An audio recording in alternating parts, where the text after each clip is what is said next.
Hello, আসসালামু আলাইকুম। আশা করি সবাই ভালো আছেন।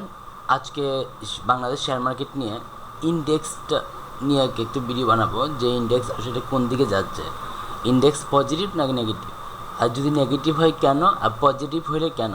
সো আমি এখন দেখতেই পারতেছেন আমি ইন্ডেক্স চার্টে আছি, ডিইএসই সরি ডিএসইএক্সের চার্টে।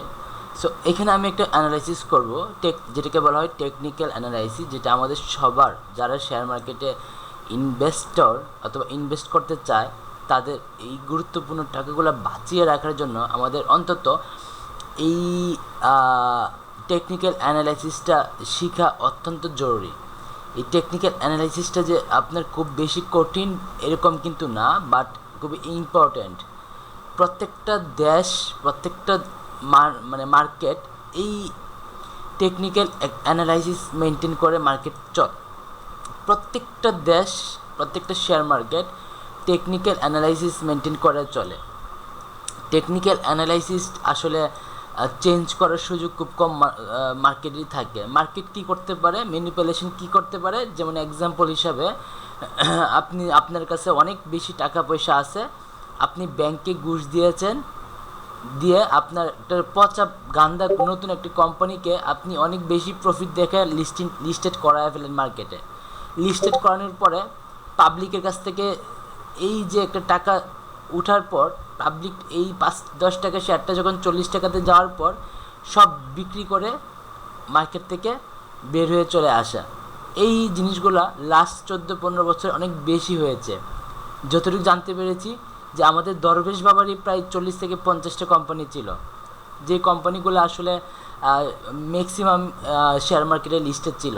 আর প্রত্যেকটা কোম্পানি লিস্টেড হয়েছে ওই দুই নাম্বারই করে, তাদের রিকোয়ারমেন্ট ফুলফিল করে না। সো এখানে দেখেন আমি এখানে একটা চার্ট অ্যানালাইসিস করতেছি। This is the share market ইন্ডেক্সের একটা ভিডিও এর আগেও আমি বানিয়ে দিয়েছিলাম আপনাদেরকে, আজকে আবার বানাচ্ছি। সো এখানে দেখেন মার্কেটটা একটা সাপোর্ট অ্যান্ড রেজিস্ট্যান্স মেনটেন করতেছে, সাপোর্ট অ্যান্ড রেজিস্ট্যান্স মেনটেন করে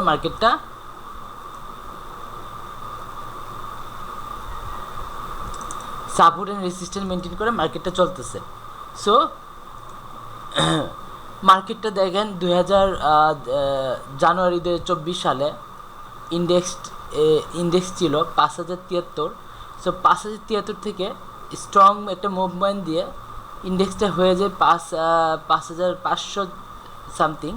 তারপরে মার্কেট একটা রিটেস্ট নেয়, মার্কেট সবসময় রিটেস্টের জন্য আসবে, মার্কেট একটা রিটেস্ট নেওয়ার পরে আবার এই যে এখানে যে সাপোর্টটা ছিল এই সাপোর্টটা কিন্তু ব্রেক করে আবার এই নিচে যে সাপোর্টটা ছিল এই সাপোর্ট পর্যন্ত আসে মার্কেটটা, এসে তারপর আবার কিন্তু একটা যখন নতুন কেয়ারটেকার সরকার যখন বসে, তখন এই 5-7 দিন ব্যবধানে মার্কেট ধুমধুম করে একদম মার্কেট একবারে উপর দিকে চলে গেছে। সো এখন এই একবারে উপর দিকে চলে যাওয়া মানে মার্কেট, আমরা অনেকেই ভেবে নিয়েছি যে মার্কেট এখন এই ভালো হওয়া শুরু হয়ে গেছে। ইন্ডেক্স ভালো হলে যে সব শেয়ার ভালো হয়ে যাবে এরকম কিন্তু না। সো আমাদের এই ভুল ধারণাটা আমাদের দূর করতে হবে।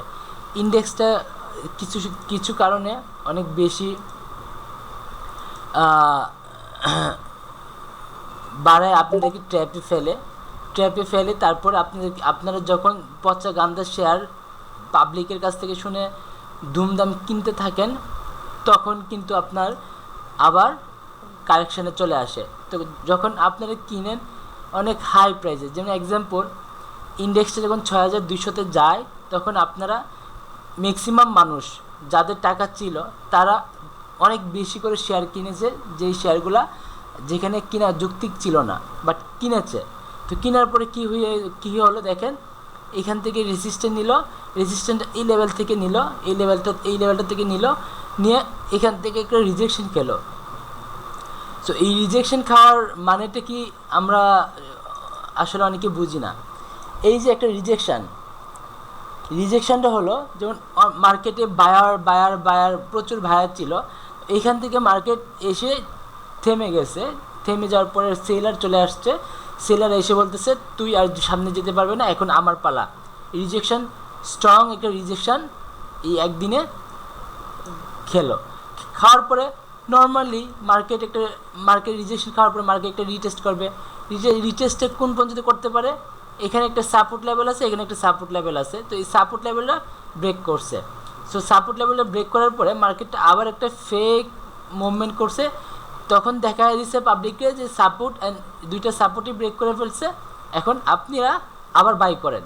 যখন আপনারা আবার বাইরে যাবেন তখন আবার ধরা খেয়ে যাবেন। তখন দেখেন আবার কিন্তু এই সাপোর্ট লেভেলটাকে ব্রেক করে আবার ডাউন সাইড চলে আসছে। ডাউন সাইডে চলে আসার পর এখানে মার্কেটে কিছুটা সময় রেঞ্জিং, মানে 10 মিনিটকে সাইডওয়ে বলা হয়, রেঞ্জিং বলা হয়। এখানে মার্কেটটা একটু ঘুরপাক খাচ্ছে, খেয়ে একদম এখানে যে সাপোর্টটা ছিল এই সাপোর্ট পর্যন্ত চলে আসছে। এখন আমি আরেকটা ভিডিও ইন্ডেক্স নিয়ে আরেকটা ভিডিও বানিয়েছিলাম আপনাদের জন্য।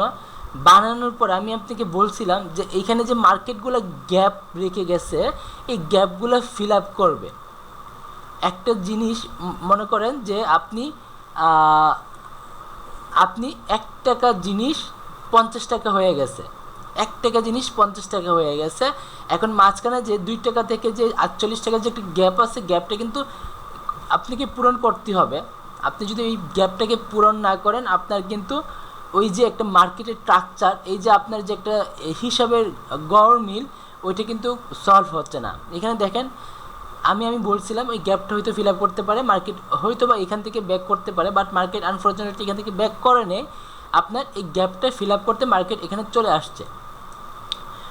সো এখন তো অলরেডি গ্যাপ ফিল আপ।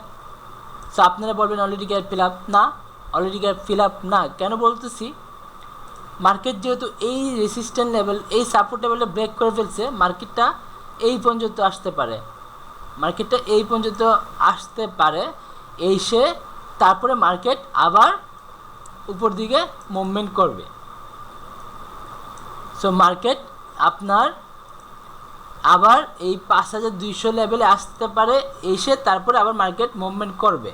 আবার এমনও হইতে পারে মার্কেটটা এখানে একটা রিজেকশন খাবে, এই লাইনটাতে একটা যেটাকে বলে ট্রেন্ড লাইন, এই লাইনটাতে একটা রিজেকশন খাবে, রিজেকশন খেয়ে এখান থেকে মার্কেটটা আবার উপর দিকে মুভমেন্ট হওয়া শুরু করবে। সো মার্কেট উপরে যাবে এইটা কনফার্ম। আপনারা যারা প্যানিক হয়ে আপনাদের যারা প্যানিক হয়ে অনেক বেশি লসে সেল করে দেন, এই জিনিসগুলো বন্ধ করতে হবে। কারণ মার্কেটে আসলে আপনাকে ধৈর্য এবং সময় দুইটাই দিতে হবে আপনাদেরকে। এখন আপনারা যদি ভুল জায়গায় এন্ট্রি করে ফেলেন, এখানে আসলে অনেক বেশি লস ছাড়া আসলে কোনো সুযোগ থাকে না আপনি বাঁচার। সো আপনি যদি বাঁচতে চান মার্কেটে সবসময় এন্ট্রি করবেন, এই সাপোর্ট লেভেলগুলোতে, যেটাকে বাংলা ভাষায় ফ্লোর প্রাইস বলা হয়, সাপোর্ট লেভেলগুলোতে আপনি এন্ট্রি করবেন, এই সাপোর্টগুলোতে আপনি এন্ট্রি করবেন। আপনারা কখনো এই রেজিস্ট্যান্ট লেভেলে বাই করবেন না, এই ভুলগুলো আপনারা সবসময় করেন। আপনারা মার্কেট যখন একটা প্রাইস কম থাকে আপনারা বাই করেন না, যখন মার্কেটটা অলরেডি 80%, 90%, 100% বেড়ে যায় তখন আপনারা বাই করেন। সো একটা মার্কেট যখন 100%, 80% বেড়ে যায় তখন এটা তো আর বাড়ার কোনো সুযোগ থাকে না, এটা মার্কেট রিটেস্ট করবে, এবং মার্কেট ডাউনফল হবে, মার্কেট এটাকে আবার কারেকশন করবে, তারপরে আবার মার্কেট কন্টিনিউ করবে। মার্কেটের এই কোনো সুযোগ নেই যে একবারে মার্কেট আপ ট্রেন্ডে থাকবে, আপ সাইডে যেতেই থাকবে, এটা কোনো সুযোগ নাই। এটা দুনিয়ার কোনো মার্কেটে এই সুযোগ পাবেন না আপনি। মার্কেট সবসময় আপ অ্যান্ড ডাউন অ্যান্ড রেসিস্ট্যান্সের মধ্যে দিয়ে থাকে, আপ অ্যান্ড ডাউনের মধ্যে থাকে মার্কেট সবসময় আপ অ্যান্ড ডাউনের মধ্যে থাকে। আপনি যদি মনে করেন মার্কেট যখন আপ ট্রেন্ডে থাকে আপই যাবে, সেলে যাবে না, এটা ভুল। কারণ আপনি যখন লস করবেন আরেকজন প্রফিট করবে, তার মানে আরেকজনের লসের টাকাটা আপনার পকেটে যাচ্ছে। তাহলে এটা অত সহজ না মার্কেটটা। আপনারা যেরকম অনেকগুলো টাকা অথবা আপনাদের অনেক টাকা জমানো টাকা, আপনারা অনেকের কথা শুনে শেয়ার মার্কেটে আসেন, এসে তারপরে না বুঝে বাই সেল করে ফেলেন, করার পরে যে আপনারা বড় ধরনের একটা দড়া খান, এটা আসলে আপনাদের ভুলের কারণে। এই যে আমরা যে এইখানে দেখেন 1, 2, 3, 4 দিনে প্রায় কত বাড়ছে, 4 দিনে প্রায় 1000 পয়েন্টের উপর মতো বেড়ে গেছে। সো 4 দিনে যে 1000 পয়েন্ট প্লাস বাড়ছে, এটা আপনাদেরকে মাথায় যায় না। এই 4 দিনে 1000 পয়েন্ট বাড়ছে মানে আমাকে ওই এটা অবশ্যই একটা ট্র্যাপ। মার্কেটটা স্লোলি আগাবে, এই মার্কেটটা স্লোলি আপনাকে প্রফিট দিবে। যে মার্কেটটা কুইকলি আগাবে এই মার্কেটটা কুইকলি আপনাকে লসও দিবে। তো আমি ইন্ডেক্স নিয়ে আলোচনা করলাম, ইন্ডেক্সটা যে অ্যানালাইসিসটা হইতে পারে আপনাদেরকে অ্যানালাইসিসটা প্রোভাইড করলাম। ভিডিওটা যদি বুঝতে না পারেন আবার দেখবেন। সো আমি আজকে 2টা শেয়ার নিয়ে আলোচনা করব, বেশি শেয়ার নিয়ে আলোচনা করব না, বিকজ অফ অলরেডি 10 মিনিট হয়ে গেছে ইন্ডেক্স নিয়ে আলোচনা করে। সো এখানে আমি একটা আজকে টপ গেইনার একটা শেয়ার নিয়ে কথা বলবো।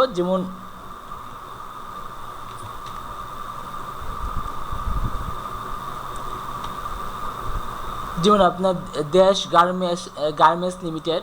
সো দেশ গার্মেন্টস লিমিটেড একদম আজকে টপ গেইনার।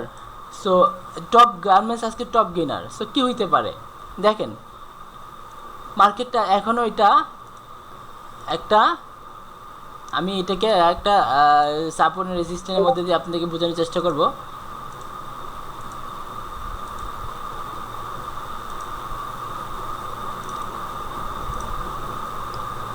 সো এখানে দেখেন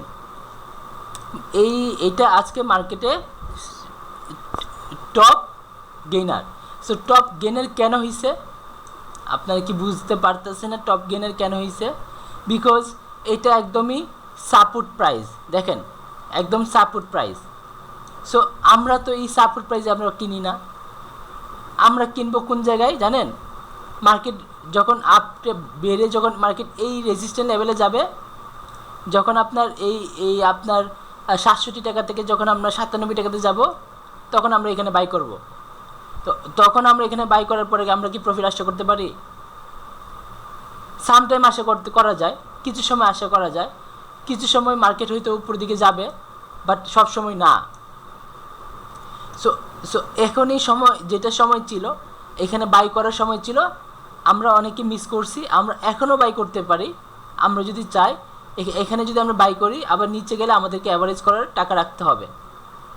তো সবসময় মার্কেটে বাই করার সময় আপনাকে মানি ম্যানেজমেন্টে করতে হবে সঠিকভাবে।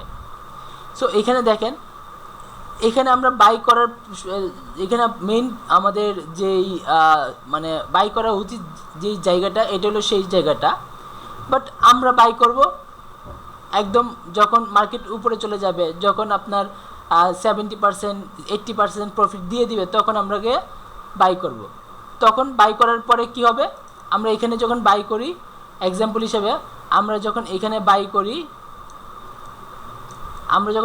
করি, তাহলে মার্কেট করবে কি, এখান থেকে আবার ডাউন সাইড হওয়া শুরু করবে। এইটাই মার্কেট এইভাবেই কাজ করে। এখন আমি যদি একটু টপ লুজার একটা শেয়ার নিয়ে কথা বলি, কথা বলি।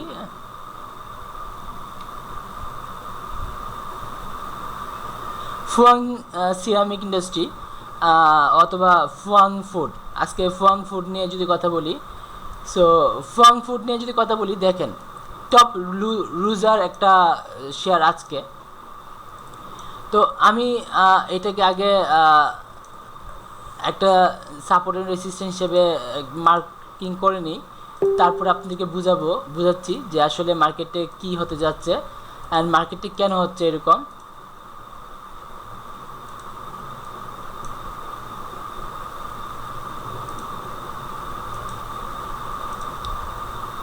ওকে, দেখেন মার্কেট প্রিভিয়াস এখানে সাপোর্ট লেভেল আছে, তো এই সাপোর্ট লেভেলটা অলরেডি ব্রেক করে ফেলছে। সো এইখানে সাপোর্ট লেভেল আছে, এইখানে সাপোর্ট লেভেল আছে। So market continuously down trend. মার্কেটটা যখন এক্সাম্পল হিসেবে জানুয়ারি 23 মার্কেটে যখন অনেকেই আশা করি এই কাজটা করছে, মার্কেট যখন দাম ছিল 23 টাকা, আমরা কিনি নাই। মার্কেট যখন 43 টাকায় চলে গেছে, তখন আমরা বাই করছি। এখানে অনেকে প্রফিট গেইন করছি। আবার এখান থেকে যখন এই রেজিস্ট্যান্স লেভেলে গেছে, তখন কিন্তু 42 টাকা দিয়ে আমরা আবার বাই করছি। এখানে আমরা বাই করি নাই 32 টাকাতে, আমরা বাই করি নাই, আমরা বাই করেছি 42 টাকায়। তো 42 টাকায় বাই করার পর আমাদের কী হয়েছে, মার্কেট কারেকশন করতে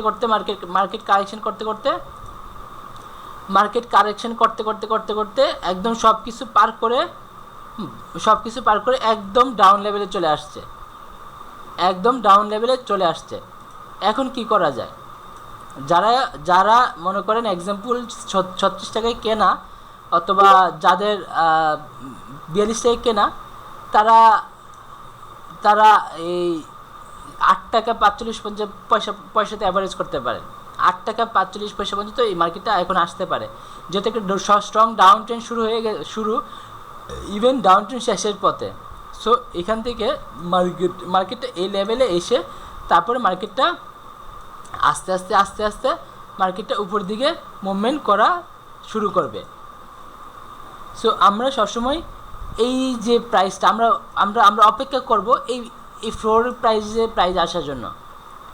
আমরা যদি এত বেশি অপেক্ষা না করতে পারি, একটু কাছে আসতে আমরা কিছু বাই করব, 5% বাই করব, তারপরে আরেকটু নিচে গেলে আরও 5% বাই করব, আরেকটু নিচে গেলে আরও 5% বাই করব, এভাবে অ্যাভারেজ করব। সো মেইন কথা হলো আমাদের মানিটাকে ম্যানেজ করতে হবে। আমাদের মানিটাকে যদি ম্যানেজ করা জানতে পারি, আমরা এই মার্কেট থেকে ইনশাল্লাহ বাংলাদেশ এই মার্কেট থেকে আমরা প্রফিট হাতে নিয়ে বের হতে পারবো। আমরা একটা জিনিস করব না, আমরা কারোর কথায় বাই করব না, কারোর কথা সেল করব না। আমরা মার্কেটকে দেখি, মার্কেট কি বলতেছে, মার্কেটের সাথে কথা বলেন, অন্য কারোর সাথে কথা বলার দরকার নেই। আপনার আশেপাশে দালালের অভাব নাই, প্রচুর দালাল, ওদেরকে রেখেই দিচ্ছে জাস্ট টাকা দিয়ে আপনাদেরকে কুপরামর্শ দিয়ে বাই অ্যান্ড সেল করানো। সো আপনাদেরকে প্যানিক করায় সেল করাবে, আর আপনাদেরকে ভুল জায়গায় বাই করাবে, ওদেরকে রেখেই দিছে এই কারণে। সো আশা করি আমার ইন্ডেক্স আর কেন একটা শেয়ারের টপ লুজার অ্যান্ড কেন একটা শেয়ারের টপ গেইনার আমি এক্সপ্লেন করতে পারছি। যদি আপনারা ভিডিওটা না দেখেন, দয়া করে আবার দেখবেন ভিডিওটা, আশা করি বুঝতে পারবেন। ধন্যবাদ সবাইকে। এই ভিডিওটা যদি ভালো লেগে থাকে, আরও মনে করেন যে 5 জন দেখে এই ভিডিওটাতে উপকারিত হবে, ভিডিওটা শেয়ার করেন, বিভিন্ন গ্রুপে শেয়ার করেন, সাবস্ক্রাইব করেন, লাইক দিয়ে বেল বাটনটি অন রাখেন, যাতে অন্য একজন মানুষ দেখে হেল্প হয়, কারণ তাদের লস থেকে বাঁচতে পারে। সো ধন্যবাদ সবাইকে, আশা করি ভালো থাকবেন।